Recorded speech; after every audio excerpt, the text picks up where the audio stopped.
सुनिए, अरे सुनिए, अरे रुकिए, हम आपको कोई क्षति नहीं पहुंचाएंगे।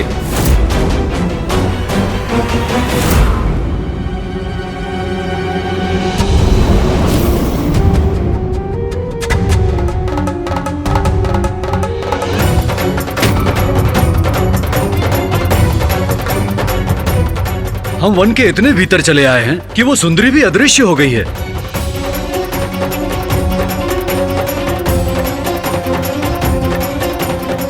धुंध भी उत्पन्न होती जा रही है, अंधेरा बढ़ता जा रहा है। हमें वापस नौका पर लौट जाना चाहिए। हाँ, चलिए।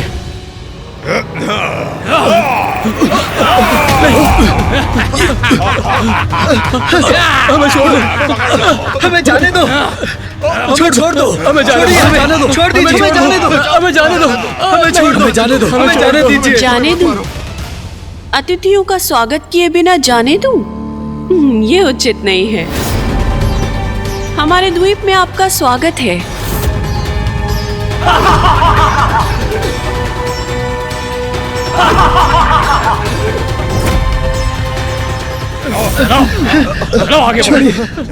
छोड़ दीजिए हमें।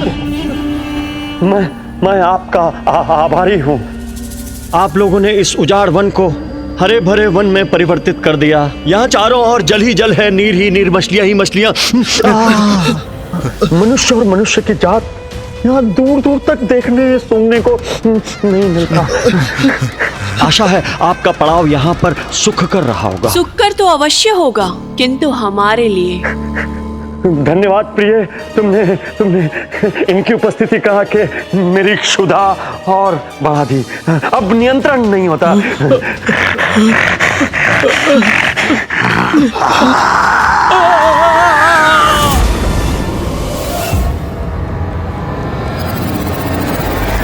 आपने दारुक और दारुका को ऋषि औरव के शाप से बचने का मार्ग सुझाया, देवताओं के प्रचंड क्रोध से उनकी रक्षा की, किंतु वो तो फिर भी नहीं सुधरे। वो तो पुनः दुराचार में लिप्त हो गए। इन असुरों का तो स्वभाव ही ऐसा है गणेश, वो कभी नहीं सुधर सकते। असुर, देवता, मनुष्य अथवा अन्य कोई भी जीव क्यों ना हो, मैं उसे सुधरने का एक अवसर अवश्य प्रदान करती हूँ। अन्याय नहीं करती हूँ मैं। व्यक्ति की प्रवृत्ति कैसी भी हो, उसे सन्मार्ग पर चलने का एक अवसर अवश्य प्रदान करती हूँ मैं। माता, मेरे मन में एक प्रश्न उत्पन्न हुआ है। मुझे तेरा प्रश्न अवश्य ज्ञात है, किंतु उस प्रश्न का उत्तर मैं नहीं, वरुण देव देंगे। पूछ अपना प्रश्न।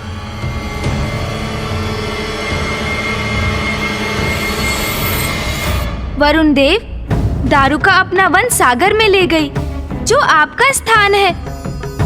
तो आप तो दारुका को वहीं बंदी बना सकते थे। उस वन पर आप अपना अधिकार कर सकते थे, तो फिर आपने ऐसा क्यों नहीं किया? आपका प्रश्न सर्वथा उचित है प्रथम पूज्य श्री गणेश। हुआ ये कि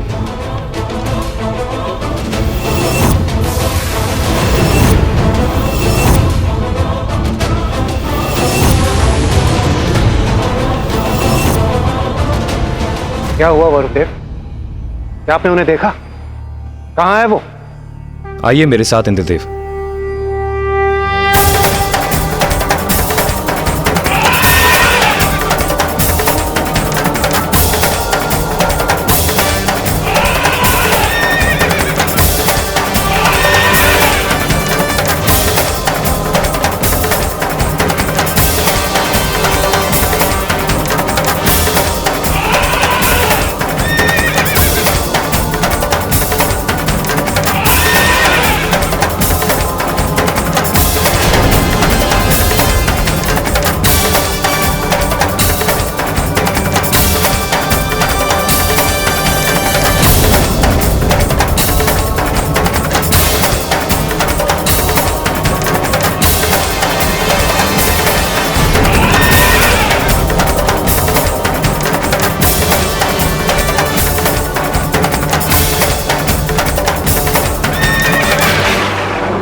ये देवता लोग शांति से बैठने वाले नहीं हैं।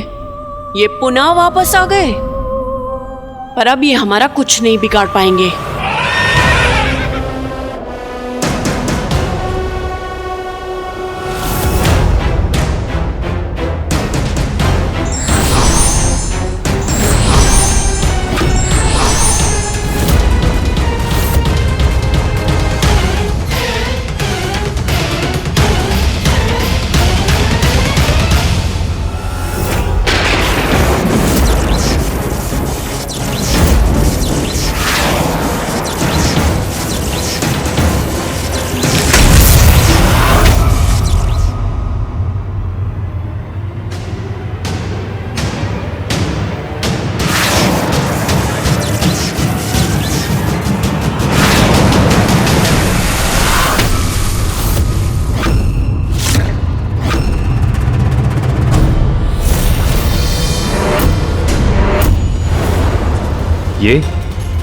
ये क्या हुआ?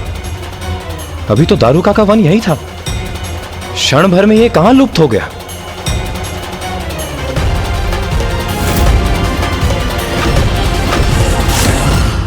एक संपूर्ण द्वीप अचानक दृष्टि से ओझल हो गया।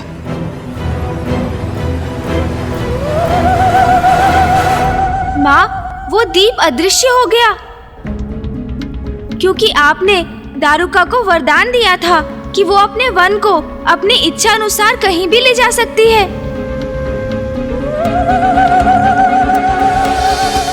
मैं बार बार उस वन को ढूंढता।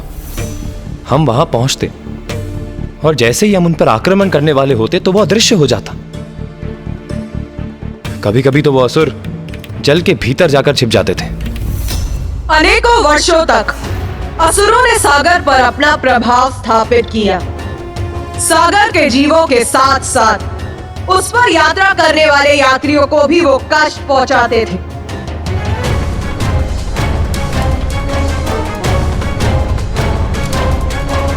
व्यापारियों को बंदी बनाते थे और उनसे अपनी सेवा करवाकर स्वयं सुख से रहने लगे। निरंतर कठोर श्रम कर जब वो बंदी मृत्यु प्राप्त करते थे तो असुर अन्य व्यापारियों का आखेट कर उन्हें बंदी बना लेते थे।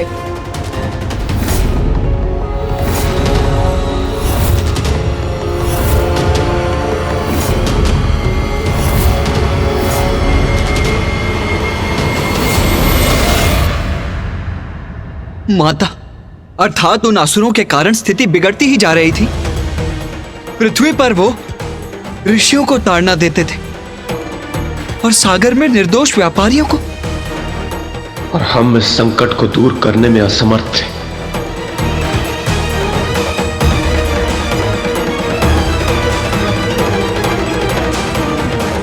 अपने हृदय को और कठोर कर लो,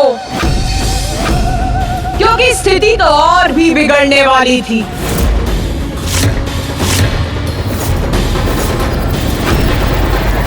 किंतु माँ, इससे बुरा क्या हो सकता था? ऐसा क्या किया दारुक और दारुका ने?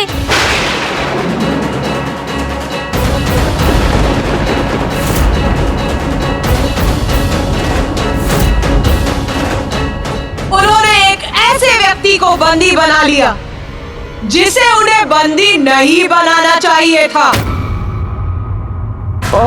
क्या उत्तम आनंद है दारुका। ये उत्तम मांस और उत्तम दास। पृथ्वीलोक में भी इतना आनंद नहीं था दारुका।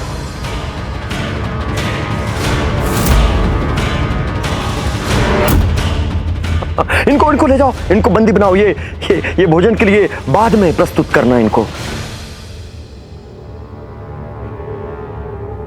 खाएंगे, ले जाओ।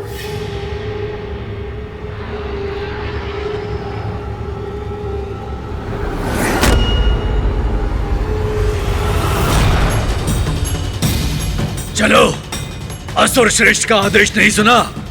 चलो, उठो, चलो हमारे साथ।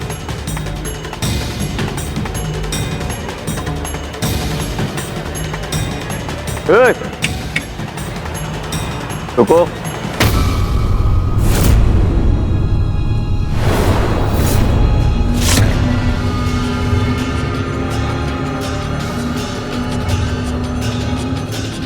ए!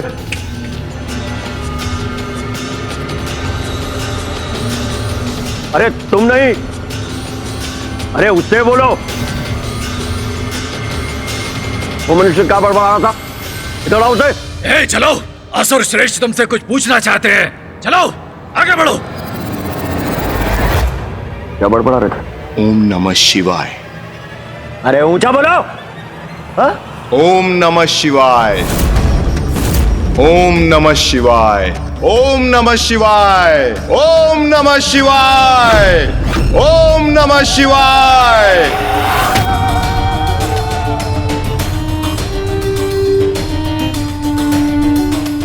माता, कौन था वो व्यापारी? महादेव का प्रिय भक्त सुप्रिय।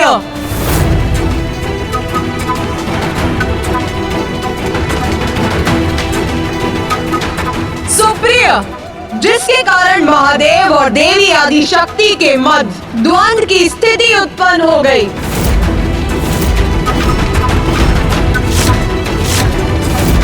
आपके और पिताश्री के मध्य द्वंद्व? जब माँ मूषिकासुर के विरुद्ध माँ उत्पन्न हुई थी, तब सृष्टि पर विनाश का कारण उत्पन्न हुआ था।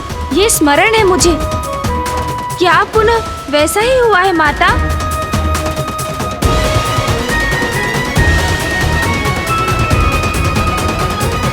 सच्चे भक्त की निर्मल भक्ति की अपार शक्ति को कम मत आंकना गणेश।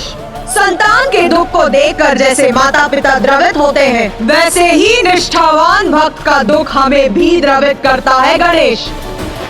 तब भगवान नहीं, अपितु भक्त के माता पिता के रूप में परिणाम की चिंता किए बिना सब कुछ छोड़कर हम उसकी रक्षा के लिए प्रस्तुत होते हैं गणेश।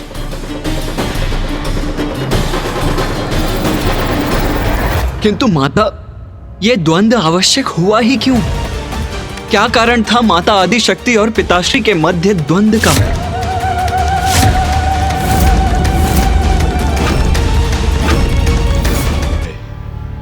ओम नमः शिवाय। ओम नमः शिवाय। ओम नमः शिवाय। ओम नमः शिवाय। क्या बोला? ओम नमः शिवाय।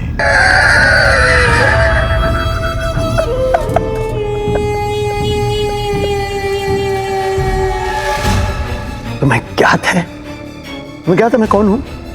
मैं सर्वशक्तिशाली असुर श्रेष्ठ दारुक हूं मैं। तुम दारुक के वन में हो। यहाँ यहाँ यहाँ जीवन और मृत्यु का निर्णय मैं करता हूं। इसलिए ओम नमः शिवाय मत बोलो, बोलो ओम दारुकाय नमः। ओम नमः शिवाय। ये इसे जितना शीघ्र समझ में आ जाए उतना ही उचित है। ओम नमः शिवाय। ओम नमः शिवाय। ओम नमः शिवाय। जब कष्ट भोगेगा ये शिव भक्त तो स्वयं सुधर जाएगा। ये ऐसा नहीं मानेगा। इसके कंधे पे ये मोटे मोटे दरख्त रखो, इसे लेके जाओ और चलाते हुए नहीं घसीटते हुए लेके जाना। जब इसके कंधों से खून टपकेगा, इसके पैरों में छाले पड़ेंगे, तब ये कहेगा ओम दारुकाय नमः। डर गए? बोलो बोलो बोलो ओम दारुकाय नमः बोलो बोलो। ओम नमः शिवाय। ओम नमः शिवाय। अरे अपने प्राण को बैठो के मुझे जानते नहीं हो तुम कौन हो? मैं जानता हूं, भली भांति जानता हूं कि तुम कौन हो।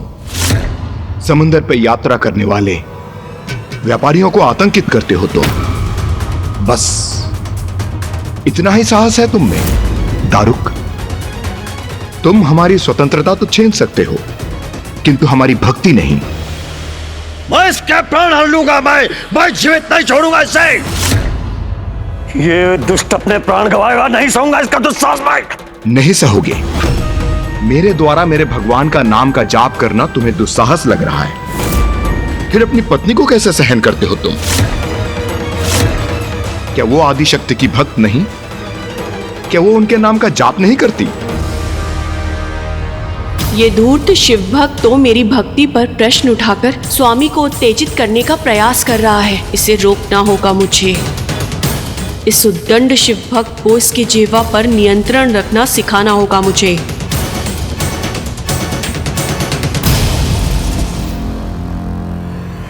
मुझसे अपनी तुलना कर रहे हो? मेरी भक्ति के फल स्वरूप स्वयं माता आदिशक्ति ने हमें वचन दिया है कि वो मेरे समस्त असुर समुदाय की रक्षा करेंगी। मेरी माता के प्रति भक्ति के लेश मात्र भी नहीं हो तुम। अगर ऐसा होता तो स्वयं महादेव प्रकट होते तुम्हारी रक्षा करने के लिए। आज जहां तुम बंदी बने खड़े हो, जहां तुम्हारे जीवन और मृत्यु का निर्णय हमारे हाथों में है, और ये वन मैंने माता की भक्ति से अर्जित किया है, और ये मेरे और मेरे स्वामी की भक्ति की अपार शक्ति का आधार है, क्योंकि माँ आदिशक्ति ही मेरी रक्षक है और तुम मेरे अनुसार एक मूर्ख व्यापारी हो, कोई भक्त नहीं। यदि महादेव तुम्हारी भक्ति का मान रखते तो स्वयं यहाँ पर प्रकट होते, किंतु कहाँ है वो? हमें तो नहीं दिखाई दे रहे। और तुम मेरे स्वामी के समक्ष बेड़ियों में जकड़े हुए दीनहीन अवस्था में एक निर्बल असहाय बंदी हो।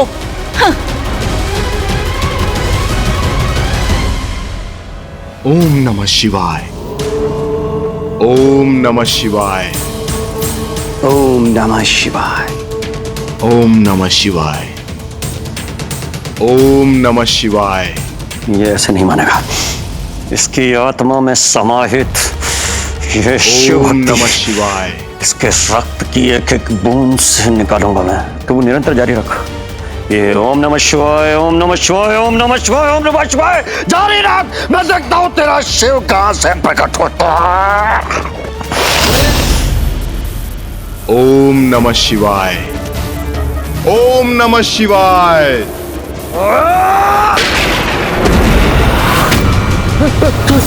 ओम नमः शिवाय।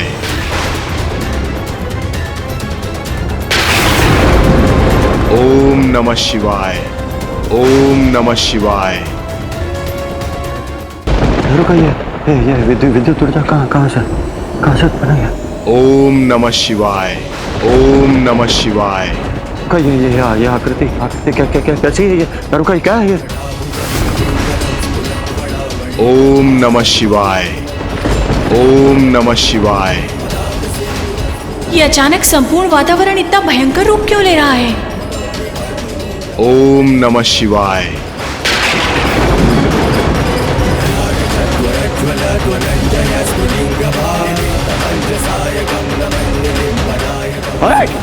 ये भूकंप कैसा है? पीछे हटो, अपनी रक्षा करो। रुको, संभल।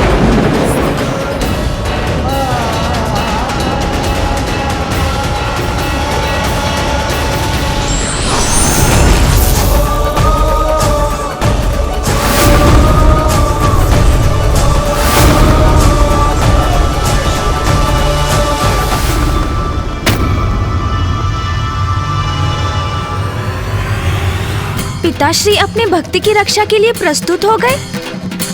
तब मुझे भी ऐसा ही प्रतीत हुआ रे, किंतु नहीं, उन्होंने तो स्थिति और भी विकट कर दी। किंतु वहाँ पिताश्री के आने से स्थिति बिगड़ कैसे गई माता? क्योंकि इससे महादेव और आदिशक्ति के मध्य एक तनावपूर्ण और भयंकर युद्ध की स्थिति उत्पन्न हो गई थी गणेश।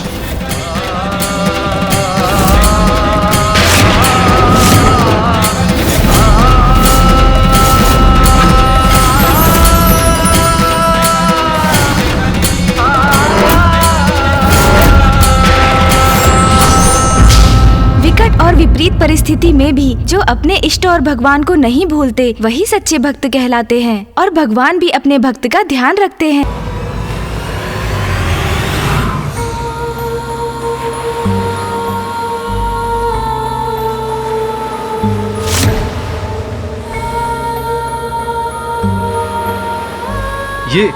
ये स्वर सुना आप लोगों ने? हाँ, ऐसा प्रतीत हुआ जैसे कोई स्त्री मधुर स्वर में गा रही हो।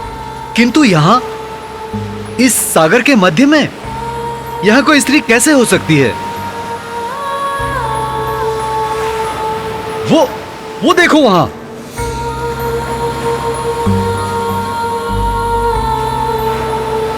हम इस मार्ग से अनेकों बार आए हैं, गए हैं अपने व्यापार के लिए, लेकिन इससे पूर्व हमने ये द्वीप देखा नहीं। यहाँ पर कितना हरा भरा सुंदर और आकर्षक द्वीप है।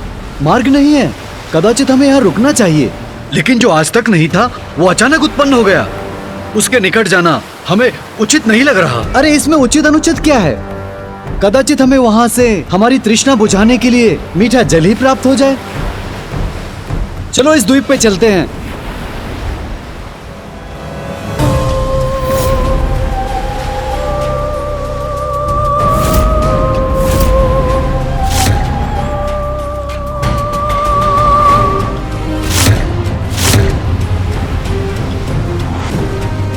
कितनी सुंदर स्त्री है ये। जितना सुंदर स्वर उतना ही सुंदर रूप भी। सुनिए। अरे ये तो द्वीप के भीतर चली गई। शीघ्रता करो, शीघ्रता से द्वीप तक पहुंचते हैं।